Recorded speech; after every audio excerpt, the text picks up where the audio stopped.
السلام علیکم ورحمت الله وبرکاته. زیما القاری دوست محمد یوټیوب چینل نه بیا تاسو ته مخاطب یم. نن مونږه یو داسې شخصیت سره ملاقات وشو، الحمدلله د تعارف څخه محتاج نه دی. مجیب الرحمن استاد په مجیب استاد باندې مشهور دی او دم درحه کوي، د چا نه پیسې وغیره سنالي طلبګاري نه کوي چې مال زونه راکوي، چې چا څه ورکړه او الحمدلله یو ځل ازمایش شرط دی راشي. دا د الله کلام دی. نبی کریم صلی الله علیه وسلم فرمایي نمبر 1 دم دی، دویم حکیم دی او دریم ډاکټر دی. نو تاسو بهتره خبره دا ده چې اول دم واچوئ. موږ سره قاري صاحب محترم هغه موجود دی. رب العالمین دې د دې په عمر کې برکت واچي او الله پاک دې په دې خوله کې نورم شفای کامله سیوا کړي او رب العالمین دې زموږ ستاسو د ټولو بیمارانو له شفای کامله شفای عاجله نصیب وګرځي.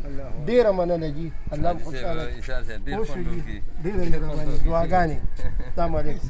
نمبر ځان سره کې نمبر بیا به ان شاء الله بیا تاسو سره قاری صاحب نمبر ځان سوال ور